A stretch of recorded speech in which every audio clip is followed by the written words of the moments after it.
Jam wale mon bandiraɓe musidɓe tedduɓe hettiɓe heeɗiɓe daraɓe Ayaw PD TV en garti e kattande jomiraɗo e subaka hande o gam yettinan ɗon ko sifa e kelle gadan e jandeji leydi Sénégal joni paalin koye jandeji ɗi. Aljuma jeenayi lewru janvier hitande ujunnaje ɗiɗi e nogas e jeegom ko sifa e kelle gadan e jandeji leydi Sénégal eɗen puɗɗoro e jayde Walf Quotidien kamɓe musidɓe men jaydiyankoɓe ɓe garti koye on ɗon restriction mo ganduɗa kay FMI ene yiiɗi wadde ɗum restaurir ko witti alhaali ñamade leydi Sénégal ko noon ɓe garti ɓe mbitande ko Ousmane Sonko hoore jagoɗo mo leydi Sénégal kañum kay yadani hen ko noon kadi holliti wonande kay o jaɓata ɗum hay lawol gotol hono no wiiri kamɓe musidɓe men jaydiyankoɓe ɓe garti noon ɓe ko ganduɗa kay ɗin ɗon konngudi ɗi ganduɗa Ousmane Sonko o suuti ɗum ko yowiti on ɗon fannu hono no wiiri kamɓe musidɓe men jaydiyankoɓe holliti kay wonande ko yowiti e on ɗon fannu FMI e hoore muɗum ene jogui hen part de responsabilité hono no wiiri jayde ganduɗa kay kañum woni e jayde wiyetede e jayde Walf Quotidien ƴeewoyen e jayde L'Observateur kamɓe musidɓe men jaydiyankoɓe ko hen ɓe garti ɓe mbitande ko caggal nde o huccodirno e ɓen ɓe ganduɗa kañumen goni e jaydiyankoɓe ɗum ko caggal nde o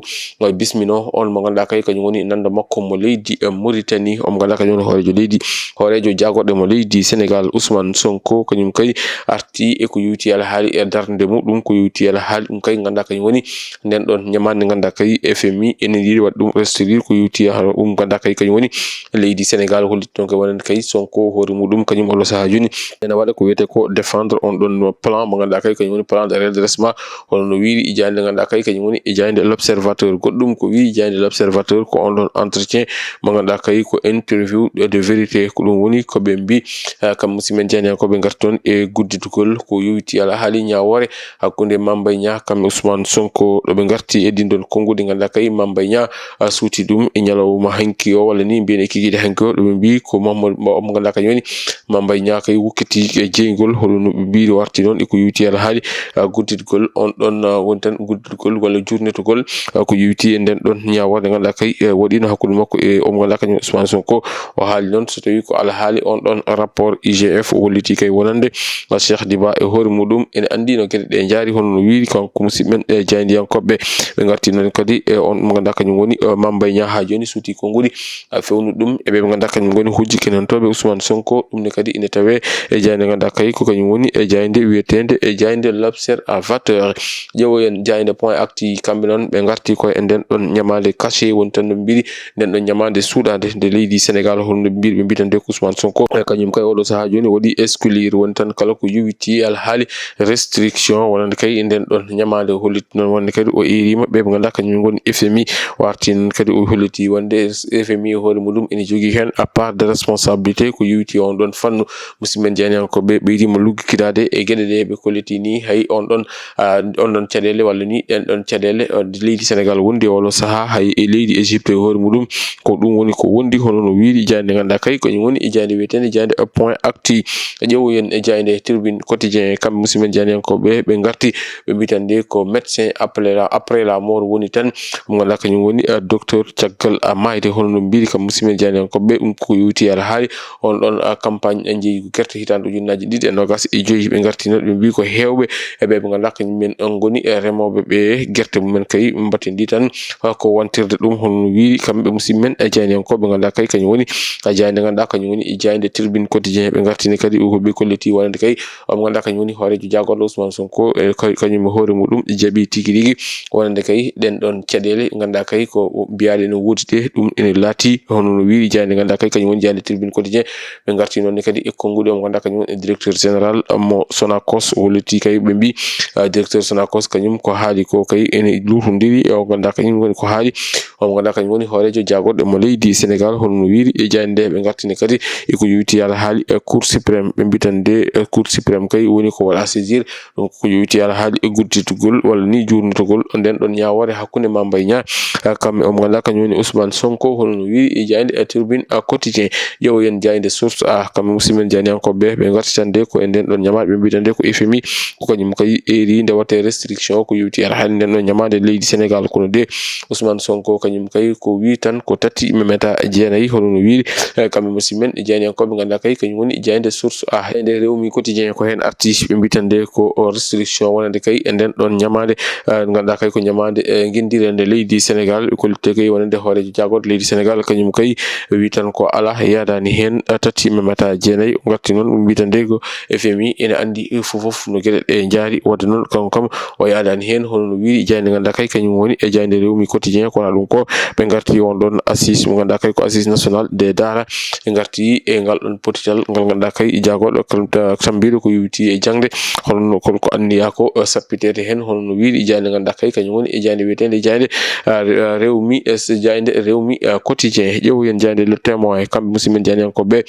ko e den don nyamade kay woni ko be garti be bitande ko efe o mo ganda kanyum Ousmane Sonko o kanyum kay woni ko wodi muye be ganda kanyum men goni FMI wonta Ousmane Sonko muddini FMI ha muddi e gededede hono no wiiri kam musimen jeyde ko be gartine kadi e jokkodiral hakkunde leydi Sénégal kam e leydi Mauritanie ko digay jokkodiral ngal o saha joni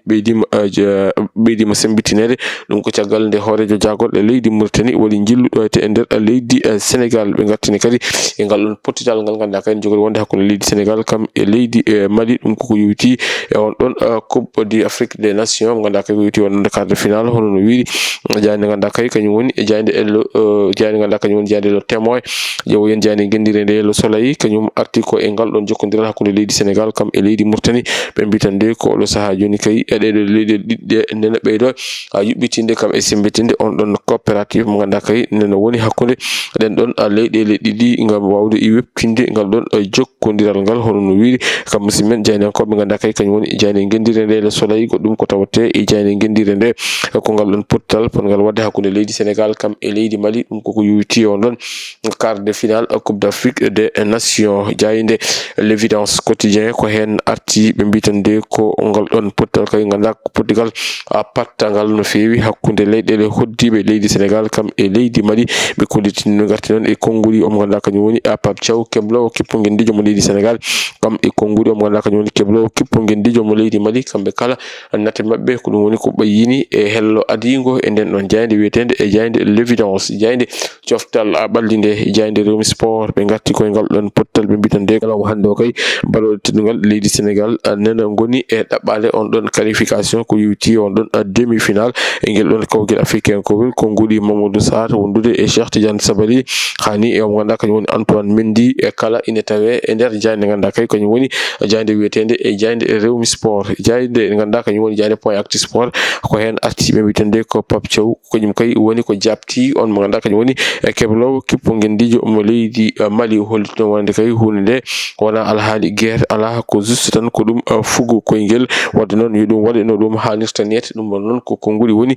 ko suuti o mo ganda kanyum woni keblo kippo gendijo mo leydi Sénégal Pape Thiaw e on don kuccam hakkunde mako jani yankobe ko adi ngal don pottal hakkunde leydi Sénégal kam e leydi Mali ko yuti on don quart de finale kawgel africain ko wele jande record quotidien ko hen arti be bitande ko faire respecter la hiérarchie won leydi Sénégal hande ma ƴeew wadde peeje mudum ha wawa yubbitinde wonde kadi wadde dan hormade on don hiérarchie mo ganda kay ene jogori wadde hakko ko yuti on don fannu ngal pottal balwal hakkunde leydi Sénégal kam e leydi Mali warti non kanko mo ganda kanyum woni Pape Thiaw kongudi mudum ine tawe e der jeyde ganda kay kanyum woni e jeyde wetende e jeyde record quotidien dum wi wonde kay hunde fof zortan koy hakkille hono no wi e jeyde dum non ko kongudi o mo ganda kanyum woni keblo kippo gendijo mo leydi Sénégal be gartine kadi e on don arbitre mo ganda kay ko nyum woni poddo wadde arbitre e ngal don pottal ko bido leydi Afrique du Sud bandirabe musibbe teddube hettibe hidibe darabe ayawo Pindi TV ko dum be woni ko min kamno rubinilade ko sifa e kele gadan e jeydi ci leydi Sénégal adi meden e rubindo jeydi wonata ko altine so ko wili gene do e den min wion jokke deftade kam rewindade programme uji di Pindi TV woto jejjite wadde abonné commenter kam e partager Allah jarama juma mubarak